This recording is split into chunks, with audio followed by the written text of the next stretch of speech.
Hello and welcome to Supernatural Lifeline Revelations. I'm your host, Prophetess TNT, Taryn Nicole Tarver, and we are here today unlocking revelations, the mysteries of the kingdom, helping you to excel in the things that God has called you to do. And we always never cease to amaze you with a wonderful speaker and a wonderful guest host.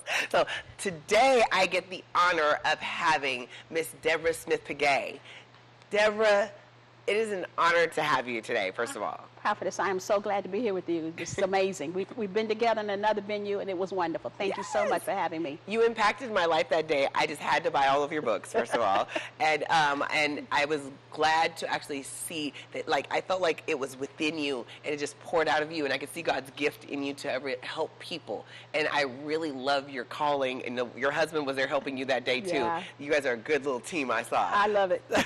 Well, let me tell you a little bit about Miss Deborah Smith-Pegues. She is a CPA and an MBA, certified John Maxwell's leadership coach, behavioral consultant, Bible teacher, global speaker. She's written over 18 books, inspirational, transformative, including bestseller, platinum award-winning, 30 Days to Taming Your Tongue, and over 2 million books sold worldwide. So she's done some really awesome things. I love she's been on TBN, Salsa Network. She's also hosted her own show, a former MCA and Universal Studios Inc. VP. So she is very well-rounded, very gifted, and I love the fact that we have her here. I had her teach on one of my groups online recently, and it was so awesome about confronting without offending, and I watched it transform lives. And I was asking you then, how did you get into this type of writing? Because it is a type of writing that's inspirational. It makes you think. It's transformative. What led you to become a writer? You know, they always say find a problem and solve it. And I wasn't trying to be a writer. I'm an accountant by training, and I won't say by nature, because every place I've been, they say, you sure you're an accountant? But I wanted to solve a problem, and the first problem I solved is that I saw people who were in conflict with each other, and they didn't know how to confront. They did what I call triangulate. If I was upset with Susie, I told Mary. And yet the Bible says, if your brother has something against you, go and tell him. Go to them, just between you and him, so there's no division within the body. Right. So it was just a tool on how to confront, and I use that word very freely. I said confrontation is the bridge to harmony. Because you have to be able to come together face to face, which is all that word means, coming together face to face. Wow. And I practice this in my marriage. I've been married 41 years, and we are both confrontational. I forgot, but we good. And so that's kind of how I got started. Then after that, I wrote something else, and it was successful. 30 Days to Taming Your Tongue. Yes. Because many of us don't control our words. So your first book was Confronting Without Offending. I did not know that. Yeah. Oh my goodness. See, I bought 8 of your other books first. And then I found this one, and I started it. It just enveloped so many things to me. It showed me ways that I could teach others with practical tools. Oh, yeah. From the Bible. Great. From the Bible. And I don't apologize for that. I was on a podcast this morning, and I asked the guy, is this faith-based? Because, if you're in a secular thing, you don't want to quote the scriptures. I know that. And so he said, well, not really, but I'm a Christian. But see, I'm so glad to be on here with you today. We can talk about whatever we want to. Absolutely. Because the Bible has the answer to everything. It does. The Word answers all things. The Lord will tell you exactly how to handle. And I really feel like people don't like to go to the Word. They only go there when they have a problem. They don't understand that once you get this Word inside of you, that you are a problem solver. The gift of wisdom actually is God giving you the answer. It's like He prophetically from heaven how to solve the issue, the problem, the situation, heal something. And so you have to begin to get the wisdom inside of you, so it means you have to study the Word. My visual is that life is like a stool. There's a base and 4 legs, and so that base part is the beliefs, and they affect the physical, the relational, the emotional, and the financial. Those are the 4 pillars of our lives. Every problem we have will be in one of those areas, but those beliefs have to flow down and impact and inform how we behave in each one of those areas. And so that is just so important to me, to have a scripture, a biblical reference, a worldview, a biblical worldview of those areas. And what does God say about that? Yeah, what does He say about that? And when you want to know God's heart, I feel like it's easier for it to flow out of you. Oh, God, yes. So being married for 41 years. Yeah. I mean, what is the key to that? How, and I've watched you guys flow. I've listened to you on different podcasts and different things. So many people struggle in this area. What do you say that they should do for those who are looking and those who are already in? You know what I say the problem is? Everybody who's in step with God will be in step with each other. And I'll tell you this quick story. When I was in a band in high school, and I've never been one for rhythm. So I was practicing one day, and I kept being out of step with the person next to me. We're trying to, and the band leader say, Smith, straighten up that line. He said, quit looking at her. He said, just keep your eyes on the drum major. He said, everybody who's in step with the drum major will be in step with each other. I said, okay, that's a principle. And that's kind of how we do it. You know, one of us, when we're conflicting, and conflict is not bad. It's a tool of growth. So we don't run from conflict. You know, a lot of people try to keep quiet for peace sake. That's not in the Bible. It's not in the Bible, because peace is when you have it as well. So we don't send anger underground. I don't sulk and pout. If he does something I don't like, I say that. I didn't like it when you did that. It doesn't have to be loud. It just has to be sure. Right, right. Yeah, so that's kind of been our key, is really just trying to stay in sync with God, really, Yes. just staying in sync with God. Yes, Yeah. well, that's really good, because, and for those who are learning now, and your husband or wife may not be in sync, I tell them, you just stay in sync with God yourself. Yes. And either one way or another, it's going to work out. Things are going to get right or they're going to get left. Right. And it just happens like that. Well, and you're right, because sometimes you're not going to have that ideal situation where you both have a heart for God and we really want to please him. I'm very fortunate that my husband does want to please God, you know. Right. But every man doesn't want to, and every woman doesn't want to. That's true. Very true. Very true. Yeah, yeah. Well, you have a new book. Yeah, I do. And I love this. If I can take, I just want to Okay, hold sure. it in my hand because I'm so excited. I want to show you guys her new book, Lead Like a Woman. Oh my goodness. Gain confidence, navigate obstacles, empower others. This is the book that you want to read. And in this book, you talk about 2 sets of 12s. Yeah. And 12, we know, is the number for divine government and divine order. God is very specific about his 12th. And so I want you to explain, you can start with either one, Okay. and break down to our listeners. I kind of want to start with, like, what are 12 things that sabotage us with leadership, but then I don't know if that's fair to do, because I just want to jump to, like, what are the things that we can get rid of? But Okay. there are the 12 things that we have to excel as leaders, the 12 things, and I might not be saying it exactly the way you say it, but if you could just break it down, because I want to know, how do we excel and what is the things that sabotage us? Okay, so here's the deal. Women are born to lead, but we have for too long thought that leadership is a man's domain. So in the book, I start out just by encouraging women to say, hey, bring your whole self to the table. Yes. Bring all of your womanhood to the table. I like this. All of those traits. God has given us inherent traits that are unique to being a woman, like being collaborative. Yes. That's one of the 12. What does that mean? What does that look like? We love teamwork. We believe that none of us is as smart as all of us. Absolutely. You see, so we come to the table with that. We're not trying to be the Lone Ranger or macho, whatever. And so that's a good thing. But here's the point. Sometimes we overdo it. Sometimes we overdo the ability to collaborate, you know, and so now we can't make an independent decision because we don't want everybody to be upset with us. We want to please everybody, want everybody to like the decision.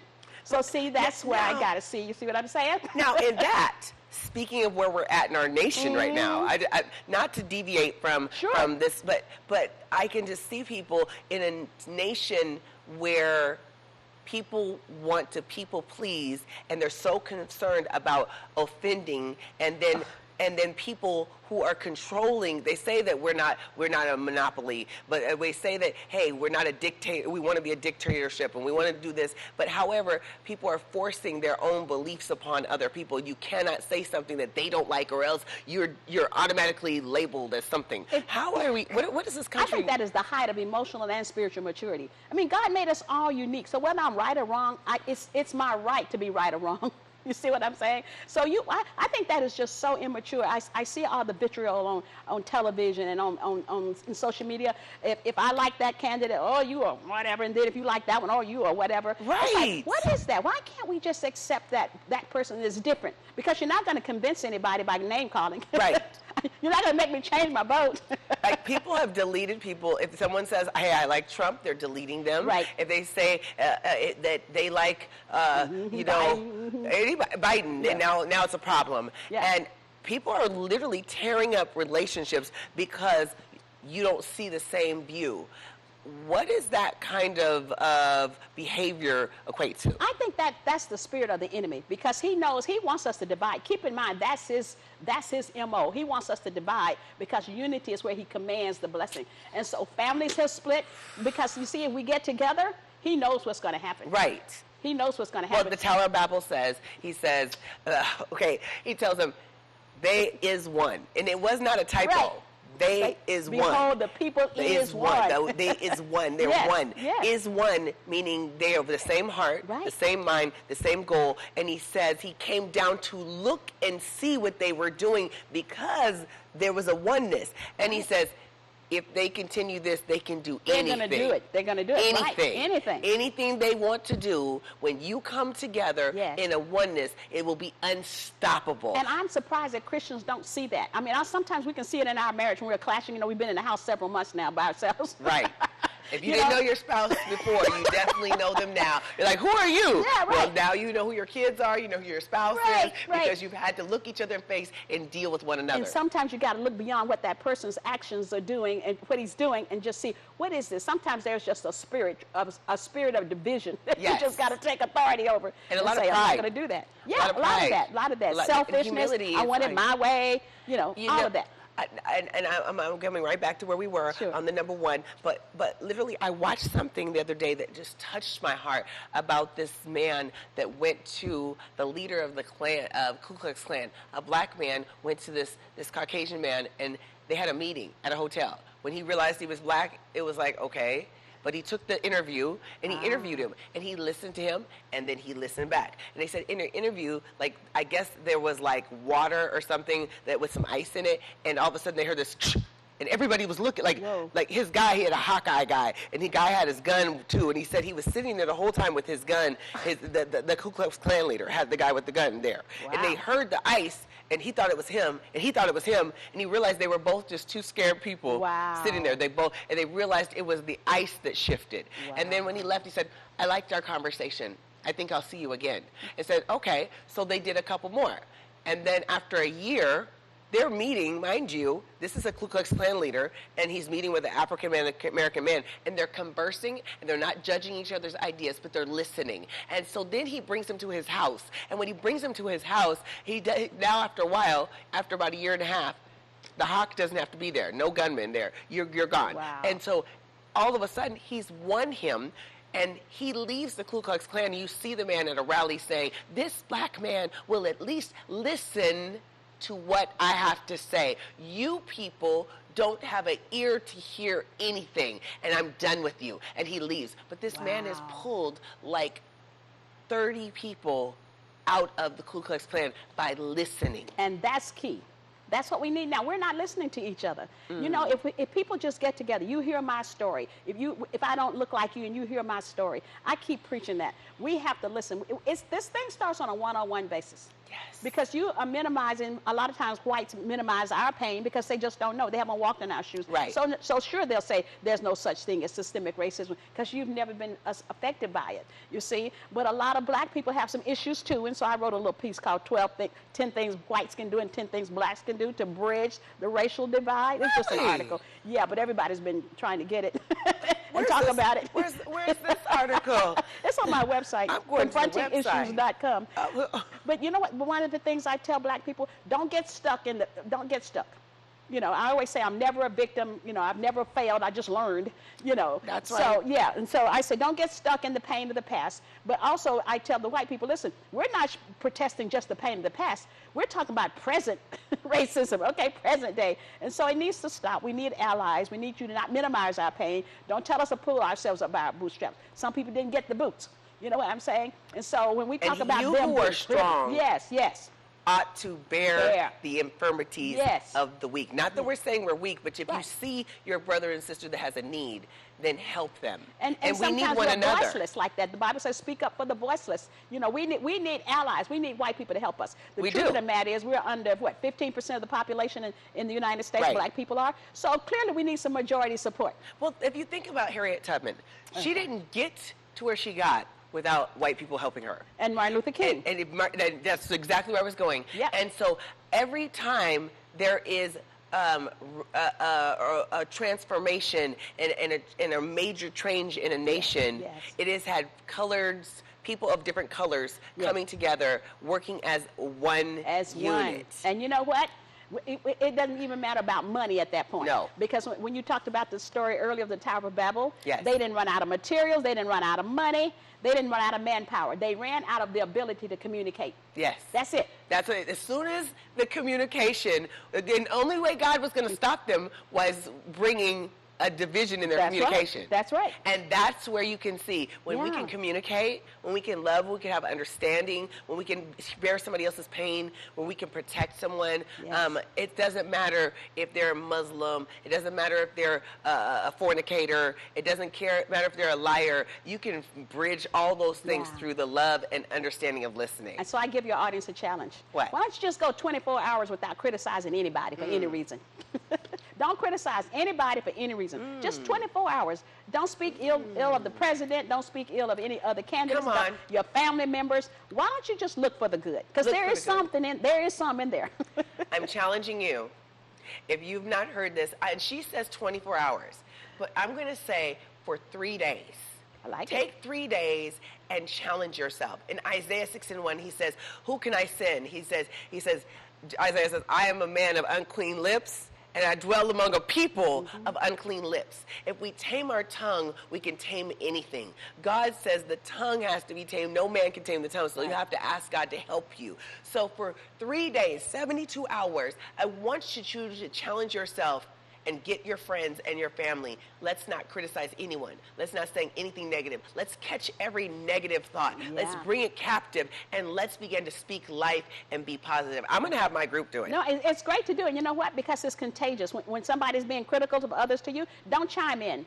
You can just that has been my experience with that person. Or don't say anything. If you don't chime in, then they'll know. Hey, she doesn't want to talk about that. Wow. Yeah. So amazing. I know. I just love this.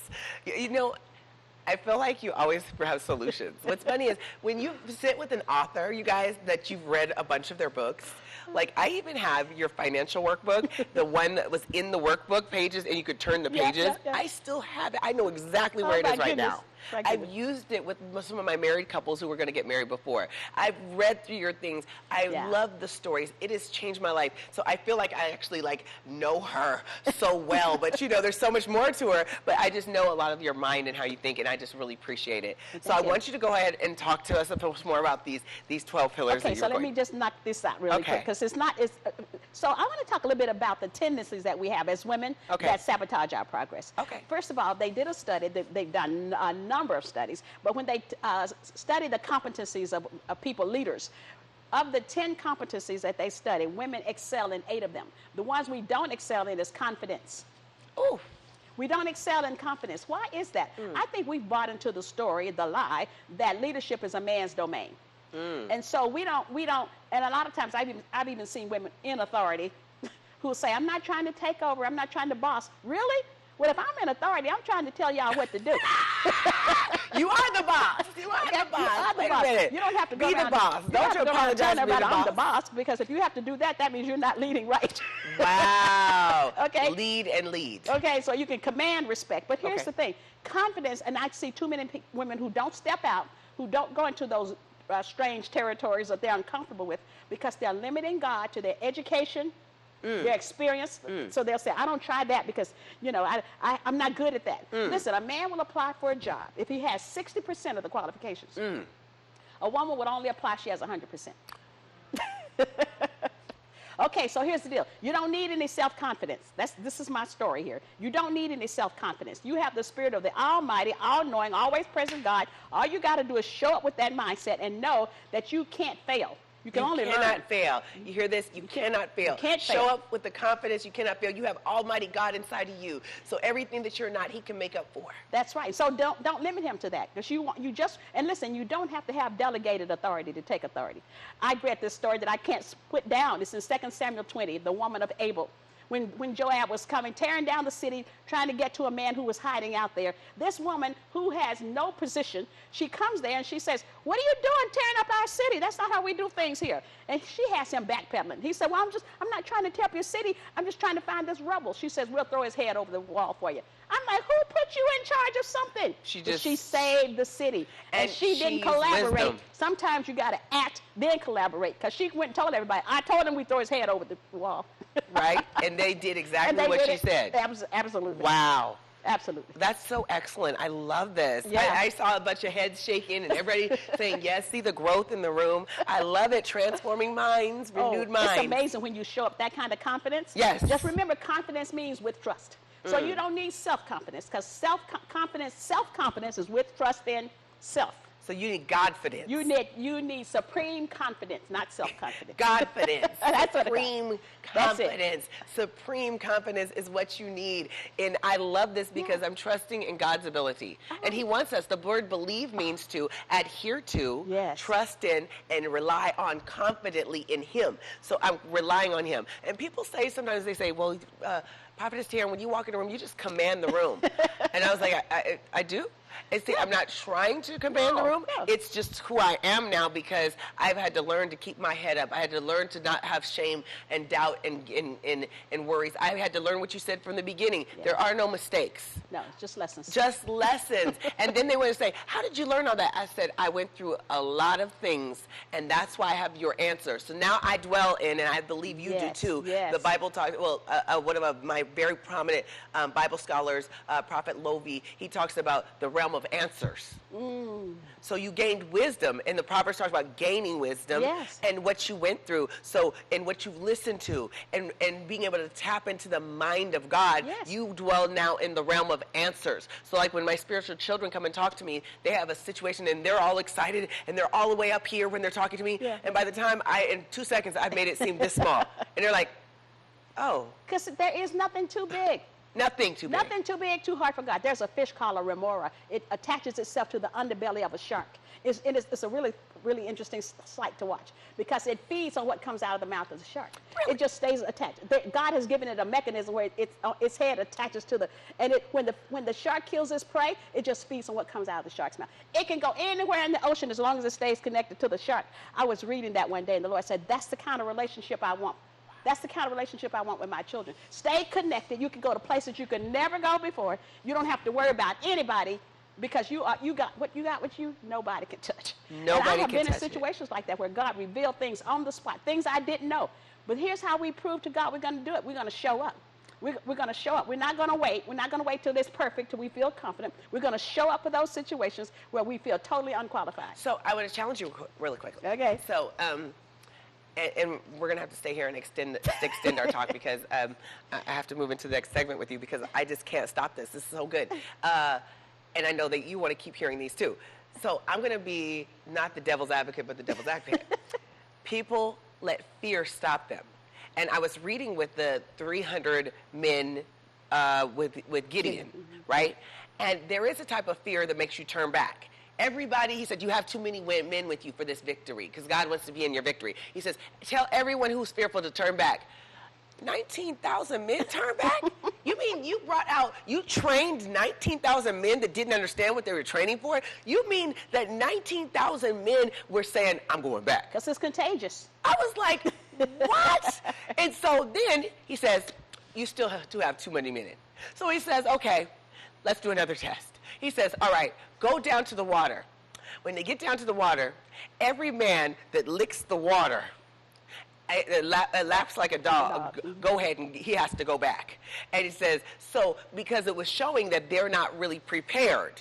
And so if you're licking the water, the enemy could get you from behind, the sideways, everything. And so you think you have men with you. Don't get caught up on numbers, and no, don't get caught up on people who think they know. So now 10,000 men go back. So now you've lost 29,000 men in a day. And he says, okay, we can win with just 300. But you're going against 100,000 men with 300 men. Those 300 men. So there was a fear that made people turn back. But then you see where God says, okay, Gideon, if you're still afraid, So we know Gideon had a different type of fear where he was still willing to obey. He was still willing to go forth. He was still willing to press his way. He was still willing to do what God said. That was not paralyzing him. No. There is a fear that paralyzes you where those guys had to turn back. But this guy right here, these 300, he says, go over and listen to their conversation. And he was encouraged when God let him hear the conversation of those men. Yes. And the men saying, this can be none other than Gideon. He's going to destroy us. And then all of a sudden, you notice something. Yeah. He couldn't say what God was saying before. But the second that he heard that, he said, straddle the men. The Lord has given us the victory. He couldn't say that God had given. So if you can't say it, you can't do it. And when you begin to hear yourself, fear kind of begins to leave you. So you could actually faith comes now by hearing. Hearing yourself. You need to hear yourself. Hear yourself. And then he went forth and God brought the victory. Yeah. But there's a fear. So these people feel fearful. You know, in life, there's times I felt fearful, but I'm more of a Gideon. I'm going to do it afraid. Anyway, do it. How do they press past the fear with their confidence? No, I only qualify for this much, but the confidence in knowing God can get me to this next level. I can do it anyway. Instead of sabotaging myself and never ever trying for the basket. You're going to miss if you don't take any shot for the basket. What can they possibly say? And I stopped saying, what can they possibly say? No. I say, now, what can they possibly say? Yes. Instead of no. You know, people said, what can they possibly say? No. No. What can they say? Yes. They can say yes. Fear is the biggest enemy. And it's, as somebody says, it's false evidence appearing real. Yes. Listen, I just spent 8 nights. My husband went away for 8 nights. I don't like to stay at home by myself. I decided I was going to confront that fear. You know, at first I was depending on the flesh. I live in a gated community. I have security windows. I put a chair under the doorknob in my bedroom. I had a gun. And somebody sent me a scripture, and it says, I will lie down in peace and sleep. For you alone, O God, makes me dwell in safety. You alone, all those little things I had set up, forget that. Let me tell you what Goliath said, and I like to say this all the time. Goliath was right. This is what he said to the Israelites. If you fight me and kill me, we will be your servant. See, that giant could be fear talking to you. He says, if you fight me and kill me, we'll be your servant. So if you overcome me, render me lifeless, then you won't be serving fear anymore. He said, but if I prevail, then you're going to serve me. So some of us are still serving our fears. Wow. You have to show up. That's why David said, listen, you know, in the natural, I know I'm not qualified. That's why sometimes you got to draw a line in your mind and say, here's the sense realm and here's the faith realm. I'm just going to keep my mind up there in the faith realm because it's not going to make sense. Sense is what you can see, feel, touch. So stay out of that sense realm. You need to stop making sense. You are watching right now Supernatural Lifeline Revelations. I'm Prophetess TNT. You're listening to Miss Deborah Smith-Pegues, and she has her new book, Lead Like a Woman. Right now, in a time like this is the book that you need. You're going to break those 12 hindrances off, and you're going to walk in the 12 things God gave you so you can be dynamic and you can make an impact. You definitely don't want to miss segment 2, because in segment 2, we're going to continue on this talk where you're going to hear the rest of how you can conquer your fears and walk into things that God has, and you're going to come above the faith line, and you're going to conquer your fears. God bless you. You're watching Supernatural Lifeline Revelations. Remember that your timeline can be somebody else's lifeline. Have a good day. God